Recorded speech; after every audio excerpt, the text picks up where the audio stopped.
aren't what you think you are. Have you ever looked at someone and felt like they're not just different, but alien, like they're from an entirely different species? Or maybe you've felt like the alien, a visitor from somewhere else. Well, what if this isn't just your imagination? A forbidden text that was hidden for centuries claims there are three types of humans. One destined for enlightenment, another doomed for destruction, and a third that's trapped in a struggle between light and darkness. And it doesn't just explain these types, it explains the exact division that we see between humans today. But the biggest question of all is, which one are you? And more importantly, can you change your fate? By the end of this video, you'll know the answer, but is the answer something you're ready to handle? My name is Morg, and I'm an ex-Christian revealing hidden information the church doesn't want you to know, and this just isn't any old book, it's the Tripartite Tractate, a text that's so dangerous that powerful institutions worked relentlessly to destroy it, because you know how the church loves censorship. This book reveals our true nature, a hidden God that's more powerful than the God of the Bible, and the dark beings that keep us trapped in the material world. It was hidden for centuries and buried near the tombs of Egypt, but it was rediscovered in 1945 as part of the Nag Hammadi Library, a collection of banned texts that shook the world of Christianity to its core. Scholars generally date the Tripartite Tractate to the 3rd or early 4th century CE. Many believe that early Christian monks hid these heretical works to protect them from destruction. But why was it considered so dangerous? Here's the shocking truth. This ancient document reveals that you don't need a priest, a church, or any institution to access divine knowledge. It says that you hold the key to your own spiritual destiny. Well, imagine how dangerous that idea was to those who claim to control salvation. Imagine how much power they would lose if people knew the truth, that you don't need their permission to connect with the divine. The Tripartite Tractate drops a huge bombshell, that there are three types of humans. Three types that are so completely different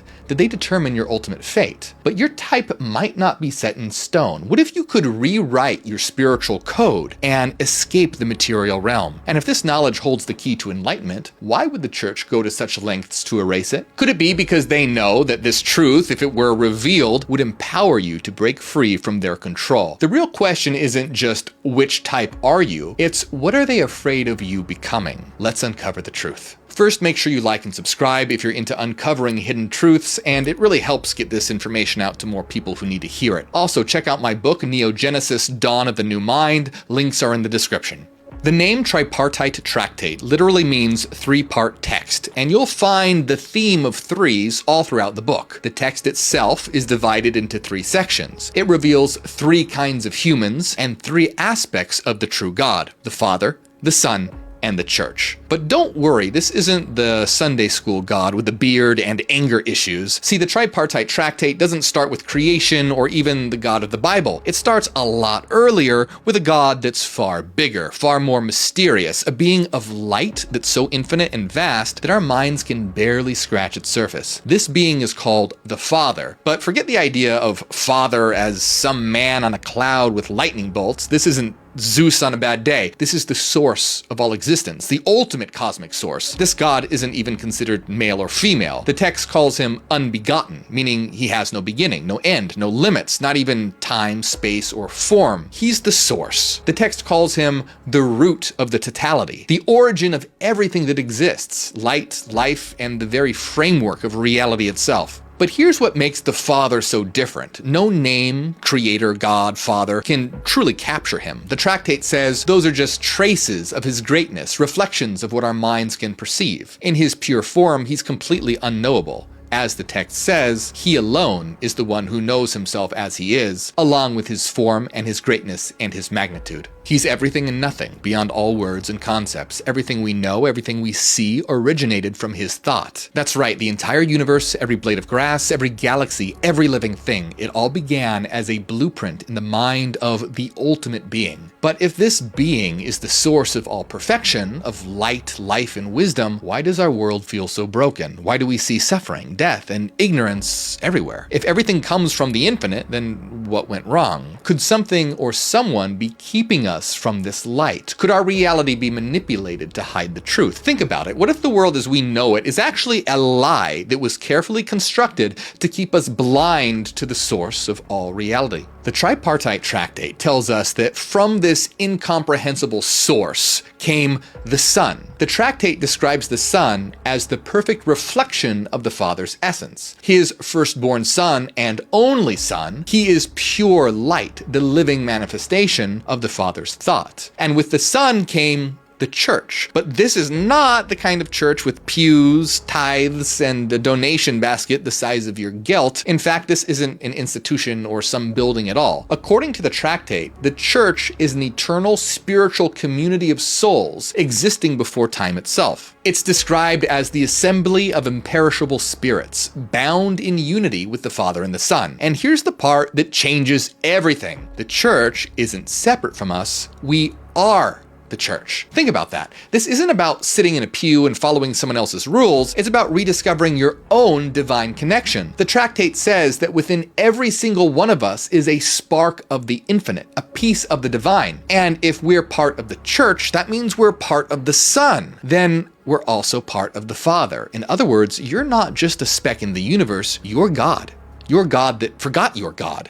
And this is a total shift in perspective. For me, it was. Growing up, the word church meant rules. It meant buildings and sermons and judgment. It was a place you went to find God, not a realization that you've been God the whole time. But according to the tripartite tractate, this connection to the divine, it's always been there, we just forgot. But then the tractate hits us with a twist. Something shattered this divine unity. Reality itself was fractured, torn apart at its foundation. Ignorance, chaos, and even death crept in where there was once just perfect harmony. The text describes beings that emerged from this rupture, beings that are about arrogance and lust for power and disobedience and falsehood. According to the text, these beings are the reason we feel disconnected, lost, and broken. They are the forces that keep us trapped in ignorance, unable to see our connection to the divine. They're the barriers between us and the light of our true divine origin. See, the church, the eternal spiritual community of divine souls, was also affected by this fracture. When the unity shattered, the church became scattered and trapped in the material world. That connection to the Father and the Son was hidden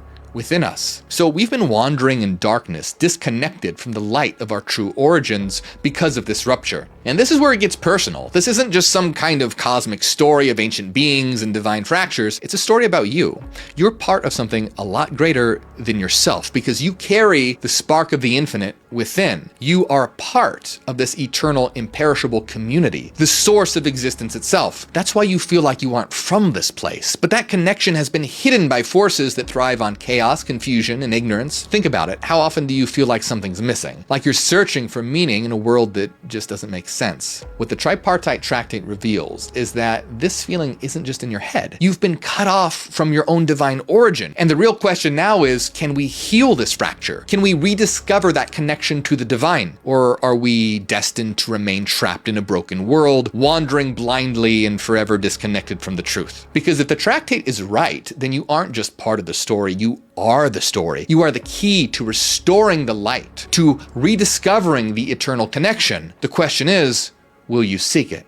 But what caused this fracture anyway? Was it a mistake or was it on purpose? And most importantly, how do we, as the scattered pieces of the divine, return to the light? Well, the answer lies in what comes next, because the story doesn't end here, it's only just beginning. In fact, this fracture didn't just disrupt reality, it created three distinct types of humans. But before we get to that, we need to understand the source of this break. What shattered the unity of the divine order? The tractate tells us that it wasn't an external force, but something closer to home, a being or force called the Logos. Now here's where things get shocking, because the tractate reveals that reality was fractured by an emanation of the Father, the source itself. See, the Logos, a being born of infinite potential, carried the source's light, but also something unexpected, the capacity for error. The Logos wanted to create, but overstepped and tried to grasp the incomprehensible, and because of that, something broke. Imagine creating your masterpiece only to accidentally set it on fire while trying to make the paint dry faster. The text describes this moment as the start of chaos. It says, "He begot in shadows and copies and likenesses, for he was not able to bear the sight of the light, but he looked into the depth and he doubted."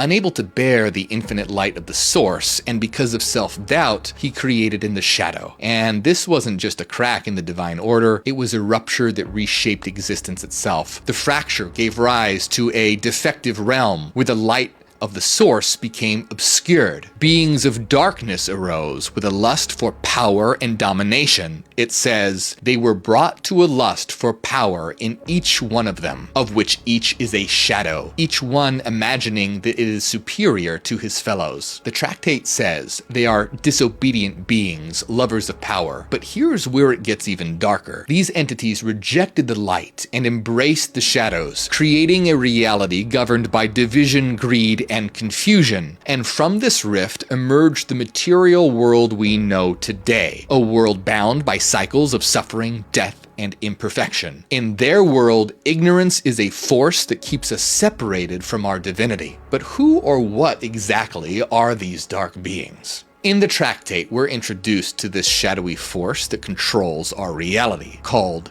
the Archons, which is a Greek word that means rulers. These beings are cosmic entities described as authoritative powers, rulers of the material world who thrive on division, fear, and ignorance. Because these beings forgot their origin, they thought that they were self-created, leading them into rebellion and envy and an endless lust for power. The tractate says they thought of themselves that they are beings existing by themselves and are without a source. Therefore, they lived in disobedience and acts of rebellion. They wanted to command one another, overcoming one another in their vain ambition. But believe it or not, the Archons, according to the tractate, weren't created as evil beings. They emerged from the cosmic fracture caused by the Logos' ambition, born from the imbalance between light and darkness. But the Logos saw their lust for power as, well, actually useful. Because of their obsession with power, he believed they could provide order to the fractured chaos. So he gave them a job.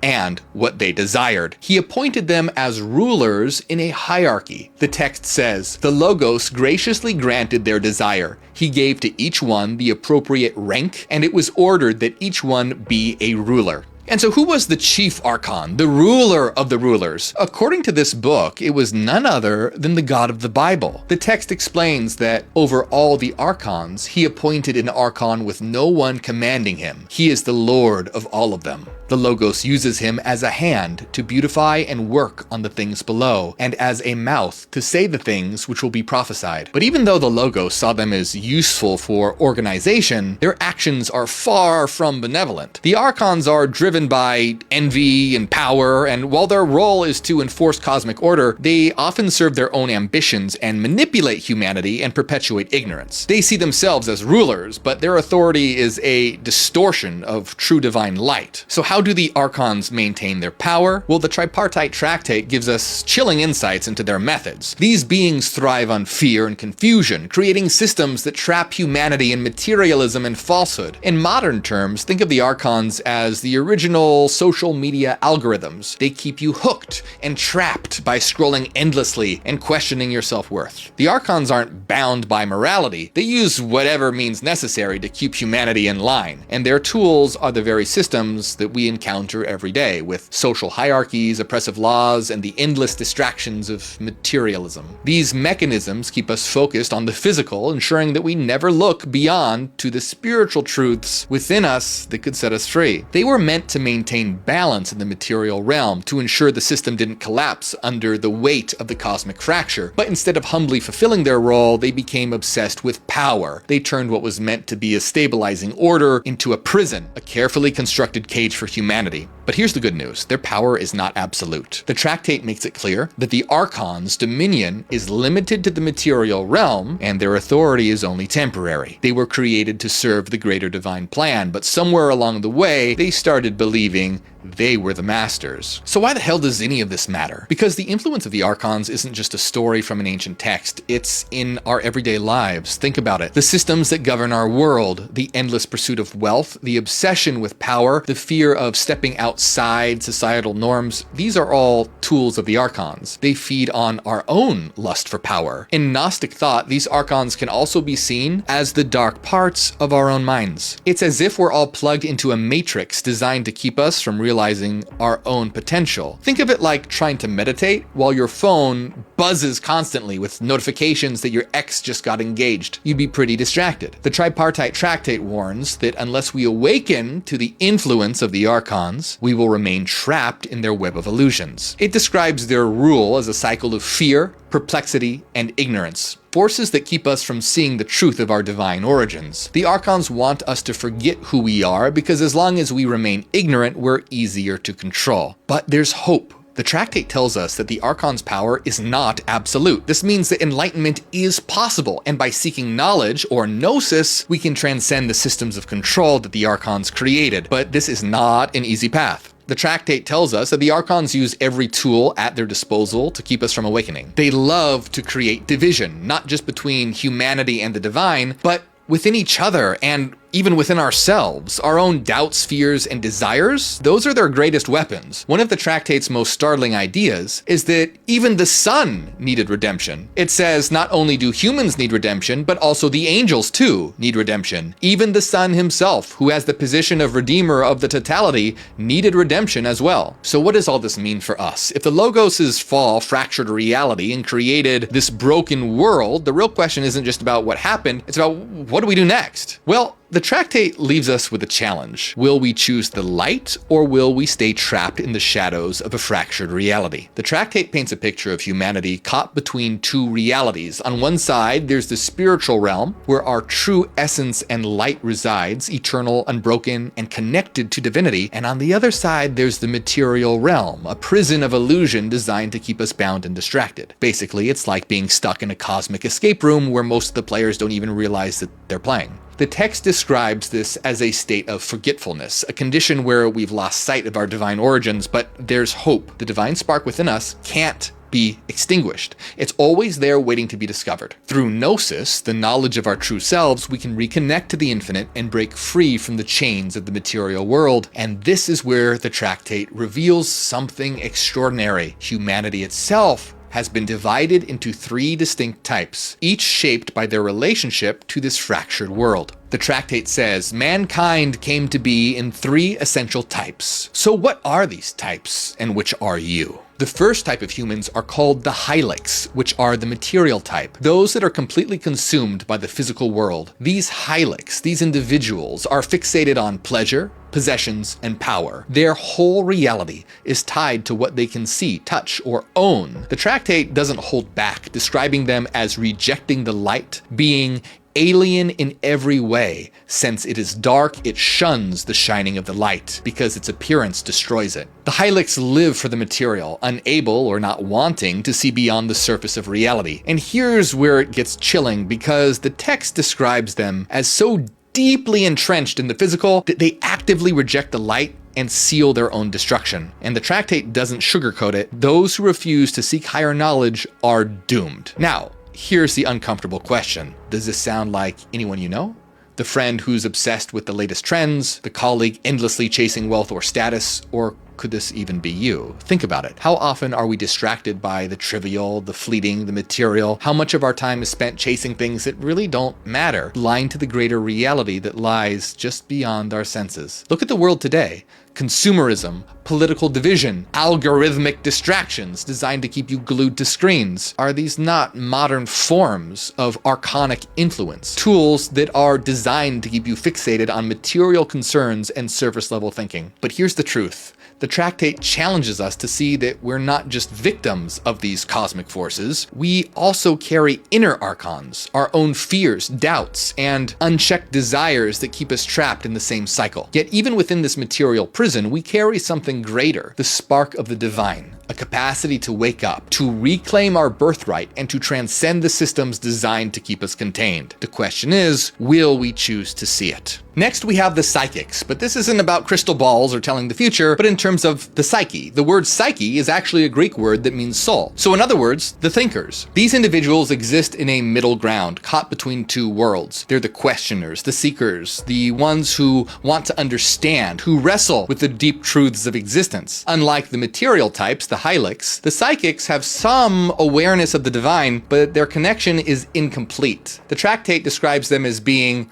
like light from fire. They possess a glimmer of illumination, but they're still tied to the physical. They stand in the middle, at the crossroads of the material and the spiritual. They're aware of something greater, but they're hesitant to totally embrace it. And this hesitation is their greatest challenge. While they have the capacity to rise toward enlightenment, the psychics are equally at risk of falling back into darkness. They can become obsessed with facts and data and miss what really underlies existence. The text warns, the psychic race is double in its determination for both good and evil. In other words, their fate isn't set in stone. They have immense potential, but that potential could go both ways. Are you one of the psychics, the thinkers, standing at the crossroads? Do you feel the pull of something greater, but find yourself held back by doubt or fear or something else? Do you question the deep truths but struggle to commit to the path ahead? The psychics hold a unique power, the ability to ascend toward the light, but their path isn't easy. They have to confront their doubts and overcome this hesitation and make a deliberate choice to embrace the divine. Finally, we come to the pneumatics, or the spiritual types. These are the rarest of all and the most connected to the divine. The tractate describes the pneumatics as being light from light, fully aware of the spiritual reality that's beyond the material world. They're the closest to the source and have an innate connection to the divine. The pneumatics are the closest to realizing their divinity, but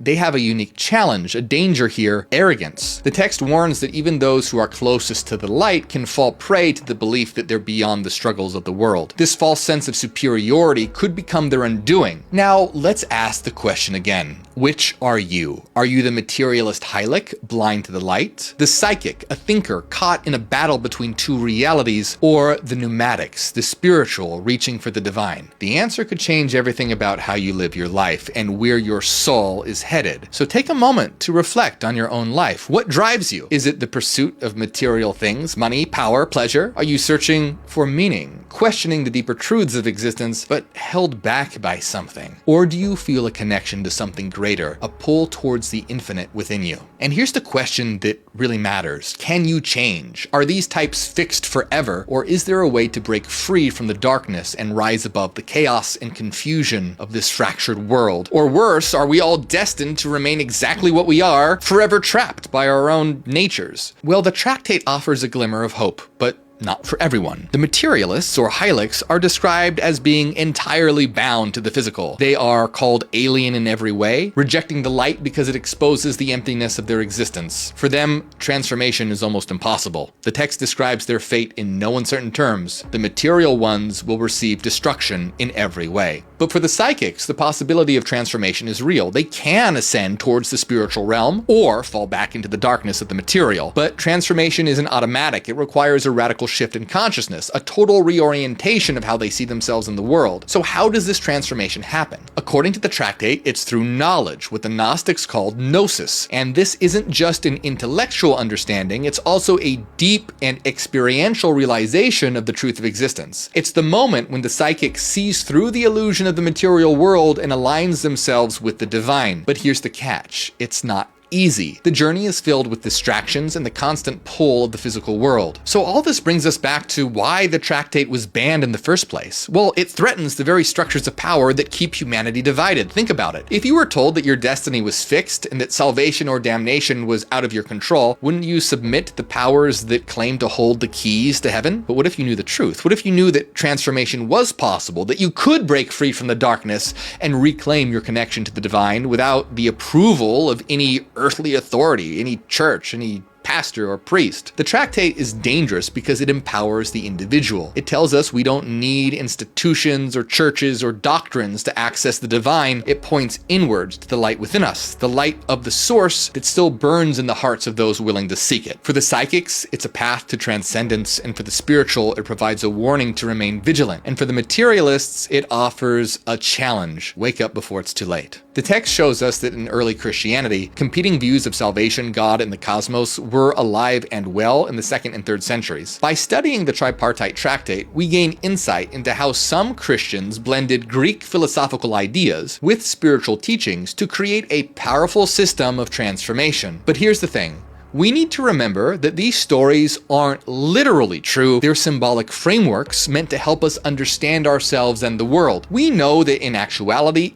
everyone has the potential to grow and transform, even the Hylics. Yeah, it's a lot harder for those consumed by the material to wake up, but it's not impossible. Imagine trying to convince someone glued to reality TV that they're actually a god. It's not very easy. Now, when it comes to stories like this, it's important to remember the question isn't about what's true in a historical sense, because they're just stories. The real question is, which stories empower us and which trap us? The tractate is about liberation, about rediscovering the divine spark within and breaking free from the systems of control that keep us in darkness. But institutions like the church have twisted stories like those in the Bible, turning them into tools of fear and submission. So the question now is, which story will you choose? A story that liberates or a story that controls? Will you be the author of your own story or let someone else write it for you? And this is exactly what those in power fear. A humanity that refuses to remain divided. A humanity that refuses to be controlled, because nothing terrifies those in power more than a humanity that refuses to take their BS anymore. And once you realize that you have the power to transcend your limitations, you become unstoppable. So I'll ask you one more time, which type are you? And more importantly, what are you going to do with this knowledge? Tell me in the comments. Watch my other videos like this one here, and check out my book Neogenesis Dawn of the New Mind, and become a member to get access to members-only videos and unlock exclusive downloadable PDFs all about hidden knowledge, techniques for personal transformation, and more.